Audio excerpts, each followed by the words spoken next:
दोस्तों आज ना एक बहुत महत्वपूर्ण टॉपिक लाया हूँ आपके लिए। Will discuss urine incontinence and involuntary urination. This is going to be a very important topic. Urine incontinence माने जैसे कि ना यूरिन पे कंट्रोल ना रहना, ब्लैडर पे हमारा कंट्रोल नहीं रहता, यूरिन निकल जाता है। इनवॉलंटरी है, हमारे काबू से बाहर है, इनवॉलंटरी यूरिनेशन, राइट। क्या होता है, या तो कई बार ऐसा होता है कि पूरा का पूरा ब्लैडर खाली हो जाएगा, एकदम से यूरिन निकल जाता है, या कई कंडीशंस में माइनर लीकेज रहती है, कह लें थोड़ा सा जैसे ड्रिबलिंग रहती है, ड्रॉप्स निकलते हैं, कुड बी एनी पॉसिबिलिटी, है ना। लेकिन आज का video actually it was a suggestion from a female, एक महिला की तरफ से एक पर्सनल सजेशन उन्होंने कॉन्टैक्ट करके मुझे बताया, मुझसे पूछा थे, तो आई थॉट कि I should present in a general form, है ना, आप सबको इसका बेनिफिट मिले। I should upload a video on this very important topic. बिल्कुल सरल भाषा में बात करेंगे, in a very simple language, so that हम सबको इसकी समझ पड़े, क्योंकि नॉलेज इज वेरी इंपॉर्टेंट दोस्तों। सिम्टम्स तो वही रहते हैं, द यूरिन इज लीक्ड बिना हमारे कंट्रोल के, है ना। बेसिकली क्या रहता है, we can say it we lose the control over our bladder. जो हमारा यूरिन ब्लैडर है ना, उस पर हम काबू नहीं रख पा रहे हैं, उस पर हम कंट्रोल नहीं रख पा रहे हैं। और ये बहुत कॉमन समस्या है। I think more than millions of people जो कि सफ़र कर रहे हैं इस प्रॉब्लम से।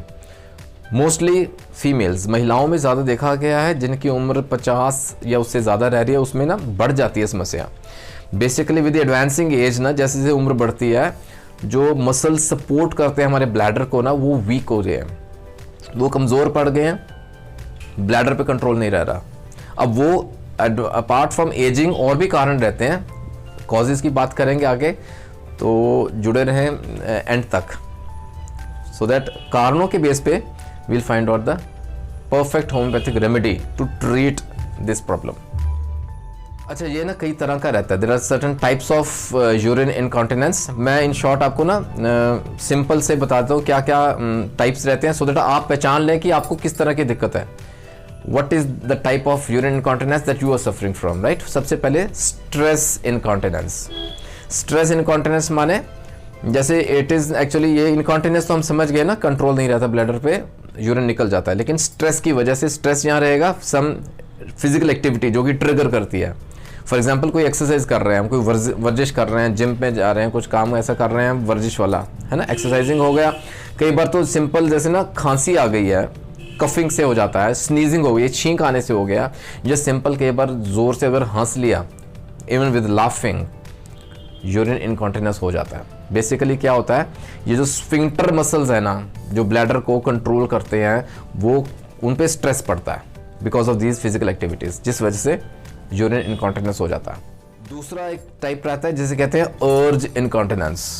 जैसे ना there is a sudden and strong urge to urinate. कई बार ऐसा होता है, हम घर से बाहर निकले हैं, कहीं मार्केट में है, मॉल में है, या कहीं ऐसी जगह है जहाँ वॉशरूम हमें पास में नहीं मिल रहा, लेकिन अचानक से अर्ज हो गई है, सडन एंड स्ट्रॉन्ग, बहुत ज़ोर से, जैसे ना प्रेशर बन गया है यूरिन पास करने का, there is no washroom near by, वो यूरिन निकल जाएगा, दैट इज़ अर्ज इनकॉन्टिनेंस। फिर एक तीसरे तरह का रहता है जिसे हम कहते हैं ओवरफ्लो इनकॉन्टिनेंस। कई बार ऐसा होता है जब यूरिन पास करते हैं ना, तो ब्लैडर पूरा एम्प्टी नहीं कर पाते, तो क्या होगा, कई बार ना कुछ ड्रॉप्स निकलते हैं बाहर में, वी कॉल इट ड्रिबलिंग, है ना, कुछ ड्रॉप्स निकलते, ड्रॉप वाइज निकलता है, यूरिन गिरता है, दैट इज ओवरफ्लो इनकॉन्टिनेंस। आप देखिए कि आपको किस तरह का रहता है। आइए कॉजेज की बात करते हैं, सो दैट वो आपको स्पष्ट हो जाएगा कारण क्या है। जैसे सबसे पहले बात की हमने, विद एडवांसिंग एज, उम्र जैसे बढ़ती है ना, वो मसल्स जो हैं, स्फिंक्टर मसल्स कह लें, या मसल्स जो कि ब्लैडर की मूवमेंट को कंट्रोल में रखते हैं, वो कमज़ोर हो गए, दे गेट वीक, तो वहाँ यूरिन इनकॉन्टिनेंस रहेगा, राइट। दोस्तों एक बहुत महत्वपूर्ण दूसरा कारण है, that is damage to the pelvic floor muscles. महिलाओं में स्पेशली, जैसे कि सर्जरी करवाते हैं, यूट्रस की सर्जरी करवा ली, हिस्टेरेक्टमी करवा ली, उसके बाद दिक्कत आती है, या even during pregnancy and child birth, है ना, डिलीवरी के समय भी, जैसे वो मसल्स ना डैमेज हो जाती है, जिस वजह से इनकॉन्टिनेंस हो जाता है, ब्लैडर पे कंट्रोल नहीं रहता। और तीसरा महत्वपूर्ण कारण है जो कि पुरुषों में देखा गया है, जहाँ प्रोस्टेट एनलार्ज हो गया है, वो फिर प्रेशर एक्सर्ट करता है ब्लैडर पे और यूरिन निकल जाता है, इनकॉन्टिनेंस रहता है। And very important, the fourth cause could be a cancer, could be a tumour. Bladder का कैंसर है, प्रोस्टेट का कैंसर है, वहाँ दिक्कत रहती है दोस्तों, इनकॉन्टिनेंस रहेगा। इवन देखा गया कि benign tumours can lead to incontinence, urine incontinence, urine पे कंट्रोल नहीं रहता, इवन बिनाइन ट्यूमर्स। ये कुछ कारण थे दोस्तों जिस वजह से इनवॉलंटरी यूरिनेशन होता है, यूरिन इनकॉन्टिनेंस रहता है। अच्छा, फिर कुछ जनरल कारण रहते हैं, there are certain general causes. For example constipation, chronic हो गई है, कब्ज रह रही है लगातार, उस वजह से हो जाता है। किडनी या रीनल स्टोन्स हैं, ब्लैडर के अंदर स्टोन्स हैं, उस वजह से इनकॉन्टिनेंस हो सकता है। सिस्टाइटिस है दोस्तों, क्रॉनिक सिस्टाइटिस हो गया है ना, ब्लैडर में इन्फ्लेमेशन हो गई है, कोई इन्फेक्शन की वजह से कह लें, that is another very common reason. कुछ दवाएं हम रेगुलर ले रहे हैं, एलोपैथिक मेडिसिन के साइड इफ़ेक्ट्स रहते हैं जिस वजह से यूरिन इनकॉन्टिनेंस होता है, जैसे कि सर्टन हार्ट प्रॉब्लम्स के लिए कार्डियोवैस्कुलर ड्रग्स लेते हैं, हाइपरटेंशन की ड्रग्स हैं, सिडेटिव्स हैं, एंटी एंग्जाइटल ड्रग्स हैं, उनके साइड इफ़ेक्ट्स रहते हैं, तो यूरिन इनकॉन्टिनेंस उनमें भी देखा गया है। एंड इन सर्टन केसेस कई बार ना अल्कोहल की कंजम्पशन ज़्यादा हो गई है, कैफीन ज़्यादा ले लिया गया किसी कारण से, जो भी है, तो ये यूरिन इनकॉन्टिनेंस उन केसेस में भी देखा गया है। आइए दोस्तों, बहुत महत्वपूर्ण होम्योपैथिक दवाओं की बात करते हैं जो कि ऐसी समस्या से भी हमें राहत पहुंचाएंगे। कारण हमने देख लिए हैं, we discussed all the causes and I hope you have identified your cause. आपको किस कारण से यूरिन इनकॉन्टिनेंस हो रहा है उसकी अब हमें समझ हो गई है। अब हम क्या करेंगे, will talk about the reasons and then the homeopathic remedies corresponding to that reason है। सिम्टम हमें मालूम है, कारण के आधार पे हम होम्योपैथिक दवाओं के चयन करेंगे। Will talk about the remedies now. दोस्तों, बहुत ही कॉमन रीज़न रहता है, जैसे कि ना खांसी करते समय यूरिन इनकॉन्टिनेंस हो गया ड्यूरिंग कफिंग। सबसे पहले सबसे महत्वपूर्ण दवा की बात करेंगे, स्क्विलाम एरिटेमा। आपको याद होगा लास्ट वीडियो जो पॉलीयूरिया की बात की उसमें भी इस दवा का जिक्र हुआ। यहाँ भी wherever there is urine incontinence during coughing, खांसी करते समय अगर पेशाब निकल जाता है, स्क्विलाम एरिटेमा बहुत महत्वपूर्ण दवा है। 6C पोटेंसी में स्टार्ट करके देखें। Second important medicine is causticum. Causticum में ना पेशाब निकलता है during coughing, the urine incontinence is there, धीमे धीमे निकलता है, कुछ अंदर रह भी जाता है। देखिए, सिम्टम्स माइंड में रखते हुए दवा चूज कीजिएगा। कॉस्टिकम 30C से स्टार्ट करें।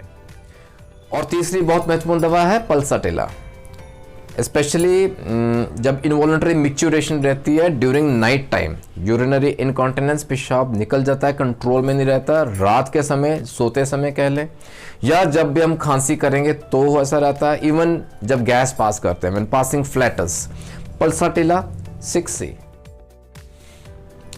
दोस्तों, एक बहुत महत्वपूर्ण कारण हमने डिस्कस किया था इन एल्डरली। देखा, शुरू से हमने बात की इन एल्डरली पीपल, जैसे कि जिनकी उम्र 50 साल से ऊपर है ना, उनमें ज़्यादा देखा गया है यूरिन इनकॉन्टिनेंस। अगर मेल्स की बात करें तो अगर प्रोस्टेट उनमें ज़्यादा है, साइज़ बढ़ गया है, लार्ज प्रोस्टेट रहता है, सबसे महत्वपूर्ण दवा बेराइटाकाब।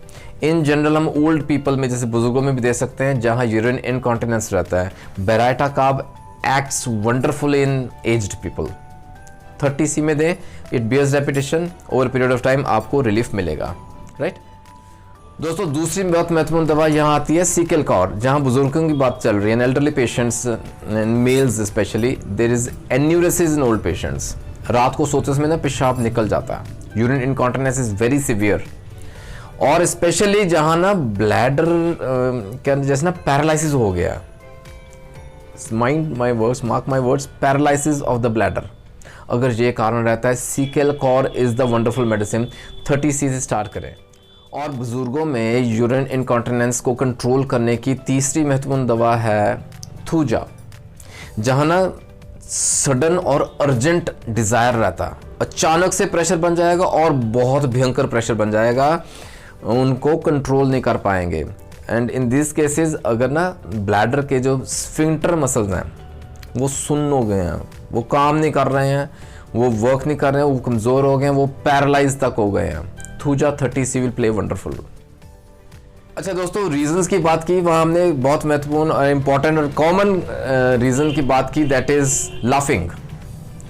कई बार अचानक से हंसी निकल जाती है ना, ठहाके लगते हैं, या इवन थोड़ा सा भी हंस लिया, लाफिंग स्लाइटली, है ना, थोड़ा सा हंस लिया तो यूरिन इनकॉन्टिनेंस हो जाएगी, यूरिन निकल जाता है।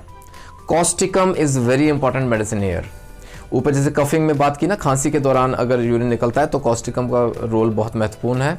सिमिलरली यहाँ भी हम कॉस्टिकम 30C दे सकते हैं। दूसरी महत्वपूर्ण दवा है सीपिया। सीपिया में याद रखें दोस्तों, chronic cystitis is the term. कई बार ना ब्लैडर का इन्फ्लेमेशन हो गया और वो समय के साथ बिगड़ता जा रहा है due to some infection, due to any reason. अगर सिस्टाइटिस रह रहा है, सीपिया 30C विल हेल्प यू। और तीसरी बहुत महत्वपूर्ण दवा है, I would say one of the most important remedies is tarantula. Tarantula Hispania. यहाँ ना ब्लैडर का ना टेनिज्मस रहता है, हमेशा ऐसा लगता है कि जैसे यूरिन किसी समय भी निकल सकता है और पेनफुल रहता है। ये दर्द का सिम्टम साथ में एसोसिएटेड है। इनएफेक्चुअल अर्ज, अगर आप जोर लगाएंगे तो यूरिन नहीं निकलेगा, लेकिन आपको हर समय लगता है कि निकलने वाला है। टेरेंटुला 30C में हम दे सकते हैं। इवन अगर ना एसोसिएटेड सिम्टम से कॉन्स्टिपेशन रह रहा है in females, tarantula 30C perfect. और दोस्तों फाइनली बात करते हैं ड्यूरिंग प्रेगनेंसी, राइट। ये भी कारण था कि अगर प्रेगनेंसी के दौरान यूरिन कंट्रोल में नहीं रहता, इनकॉन्टिनेंस रहता है, तो ये दो बहुत महत्वपूर्ण दवाएं हैं, arsenic album and pulsatilla. Pulsatilla की symptoms we know it now, start with small potency. Arsenic is also safe and very effective homeopathic remedy.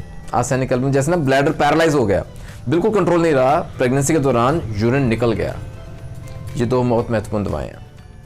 तो दोस्तों ये तो थी small discussion on urine incontinence and involuntary urination, जैसे urine control में नहीं रहता, निकल जाता है। आशा करता हूं दोस्तों, आई सिंसियरली होप कि आज का वीडियो आपको कहीं ना कहीं ज़रूर फ़ायदा पहुंचाएगा। सिम्टम्स एंड कॉजेज है ना, रीजंस, कारणों के आधार पे I try to make it very simple and beneficial for you. जुड़े रहें दोस्तों गुरु नानक केयर्स के साथ for more such informational videos. आपके सुझाव most welcome, do send your suggestions, your comments, and wishing you good health today and forever. अपना ख्याल रखें, जल्दी मिलेंगे अगले वीडियो में। Take care, God bless, bye bye.